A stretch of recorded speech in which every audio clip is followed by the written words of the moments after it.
with Hugh Downs and Barbara Walters.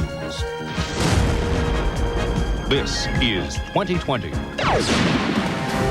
You know the pictures. You remember where you were, but you may never have heard the details you'll hear tonight.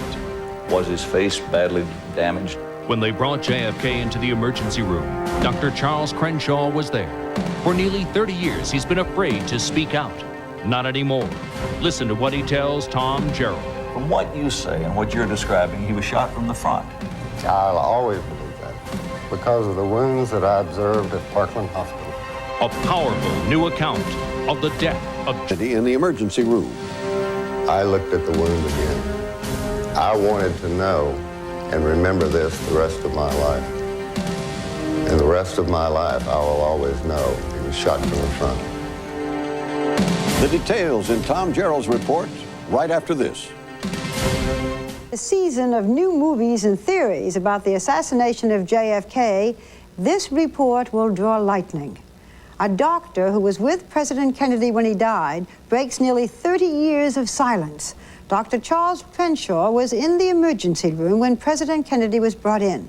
He examined the president, saw the wounds close hand, and based on that, Dr. Crenshaw challenges the results of the Warren Commission in an eyewitness account that is rich in detail and history and emotion. Dr. Crenshaw relives for Tom Gerald the death of the president. On a sunny autumn afternoon in Dallas, President Kennedy, the First Lady, and Texas Governor John Connally shared the presidential limousine. They passed large, friendly crowds, a good sign for a political outing. But as the entourage reached Dealey Plaza, passing below the 6-story high school book depository building, suddenly lives were shattered. We interrupt this program to bring you a special bulletin from ABC Radio. 3 shots were fired at President Kennedy's motorcade today in downtown Dallas, Texas. Almost since the day the bullets rang out here in Dealey Plaza, conspiracy theories have emerged. They've come from many sources, always suggesting a plot to kill the president with more than one gunman involved. The latest conspiracy theory comes from a respected physician who refused to speak out until his professional career was largely behind him. We've seen from news photographs what happened here on November 22nd, 1963. His views come from a small emergency room where there were no cameras present. And until now, details have been scarce. Doctor, the president we know was shot, passing on the road in his motorcade down below, and the official version has Lee Harvey Oswald firing from behind. From what you say and what you're describing, he was shot from the front. That's correct. Meaning there had to be 2 gunmen. At least one, and maybe 2 more. And you believe that? I'll always believe that because of the wounds that I observed at Parkland Hospital. Most important. Today, Dr. Charles Crenshaw is chairman of the surgery department at John Peter Smith Hospital in Fort Worth. But in the early 1960s, he was a 3rd-year resident at Parkland Hospital in Dallas, assigned to the trauma team, where he had observed hundreds of gunshot wounds. Let's recall the scene that day. A bewildered First Lady, her clothing splattered with her husband's blood, stayed by his side as he entered the hospital. Among the surgical staff rushing into this medical chaos was Dr. Crenshaw, a junior member of the emergency room team who became an eyewitness to history. We ran into the emergency room and there was bedlam, total bedlam. People were running in, people were crying. Did President Kennedy have any vital signs when you reached the... He had barely a pulse. He had an agonal respiration. He had no blood pressure whatsoever. Did you see the tide, his life, in effect, running out? Yes. However, God love him, Malcolm Perry. He didn't want him to die as much as all of us. He started closed chest massage, pumping on his chest, trying to make him come back or resuscitate the heart. After the medical team had done their best, had worked as hard as they could and realized it was hopeless, was there time for tears among those who had put so much emotion and effort into this? Just before the cleanup really started, there was blood and bandages on the floor. His back brace was askewed on the wall. I think it got to me most when I looked and saw the red roses of Mrs. Kennedy in the kick bucket there at the head of the table. And there his blood was still dripping on it. I felt helpless. I wished we could have done more. I mean, here we had trained all our lives and we'd lost the President of the United States, and nobody wanted to be around. And Mrs. Kennedy came in, and she stopped and kissed his great toe. And then she went on the right side to hold his hand.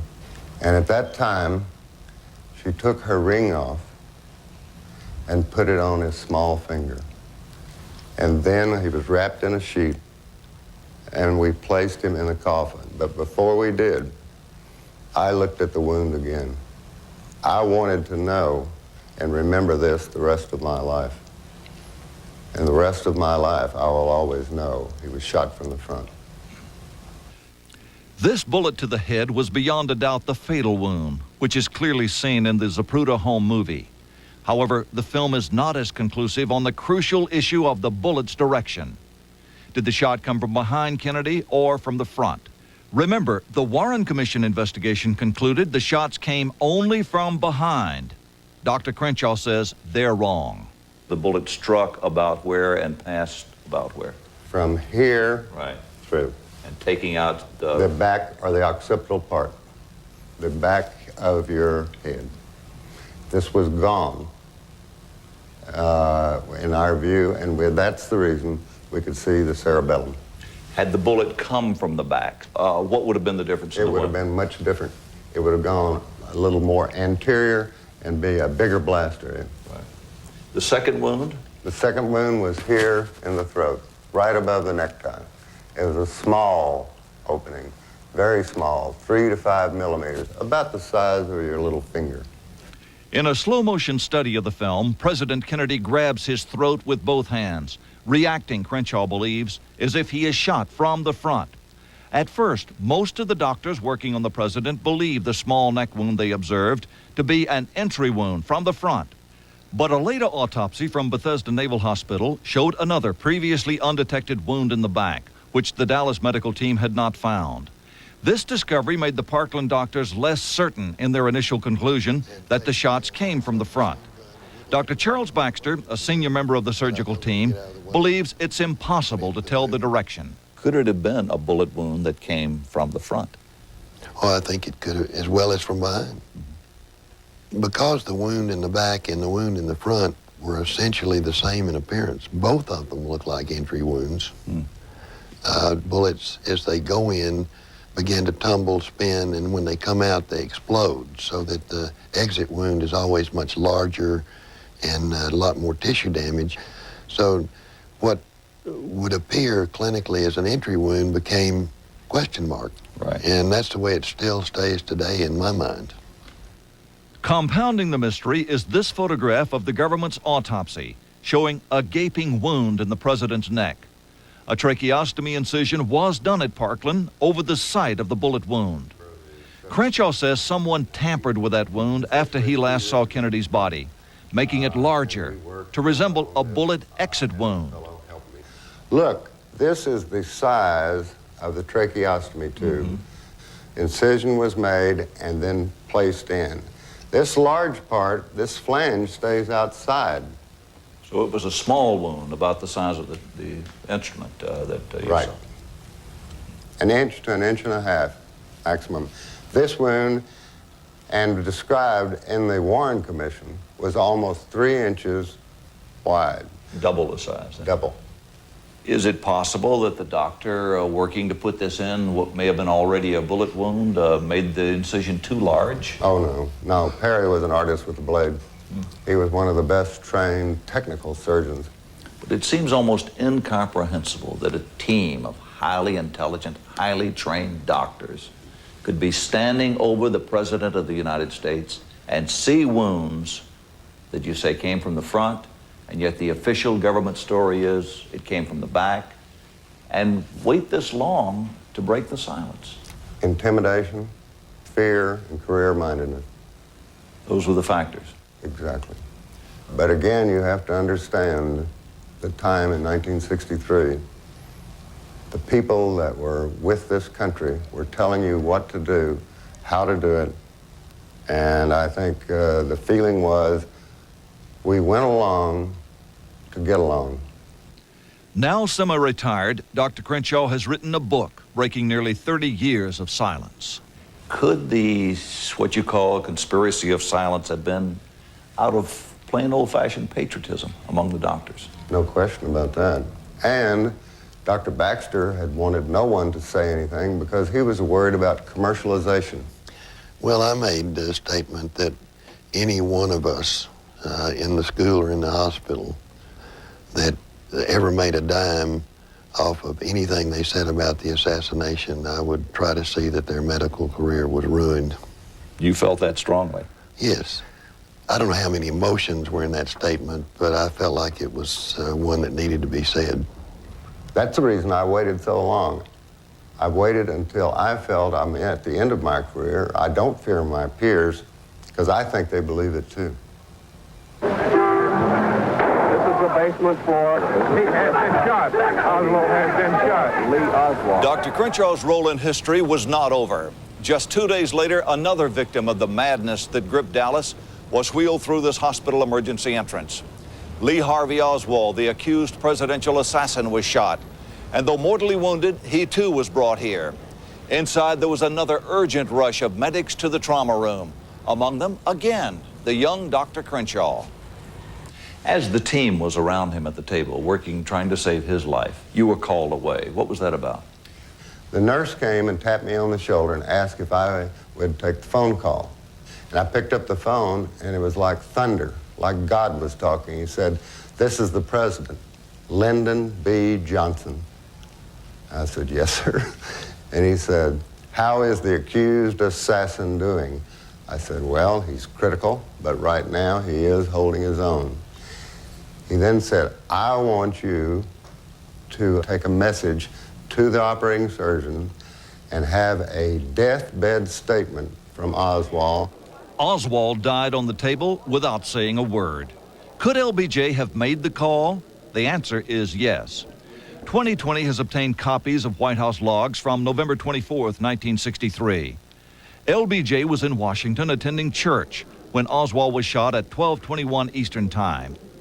And at 12:45 p.m., the same time Oswald was in surgery in Dallas, LBJ was first told he had been shot by Secretary of State Dean Rusk. Moments later, LBJ, according to historian William Manchester, said to Robert Kennedy, quote, "We've got to do something. We've got to get involved." President Johnson then had 15 minutes to make a call to Dallas before going outside to be with Mrs. Jacqueline Kennedy for the procession to the rotunda, where the late President Kennedy would be lying in state. However, there is no official record of this phone call. What could it all mean? If LBJ were on the line to Dr. Crenshaw demanding a deathbed confession, it means the new president was moving quickly to wrap up the case along government lines. How much of that was in the Warren Commission information? None. None at all? I never talked to the Warren Commission. No one knew ever that Lyndon Johnson called Parkland. Today, at the School Book Depository Museum, among the exhibits, is a display of a few sketches of the Kennedy autopsy, along with the official explanation that the wounds were from bullets fired only from the rear. What was your reaction when you saw the results, photographs and the sketches from Bethesda, the autopsy done there? It was beyond disbelief for me. I could not believe that a real pathologist would put out something this poorly. Was this the same man you saw as far as John Kennedy, the same body that you observed? Not from the pictures that I saw. And I put him in the coffin. So you say their report, in effect, is a fraud? I say that it's wrongly done, and the way it was done, maybe they were directed to do it that way.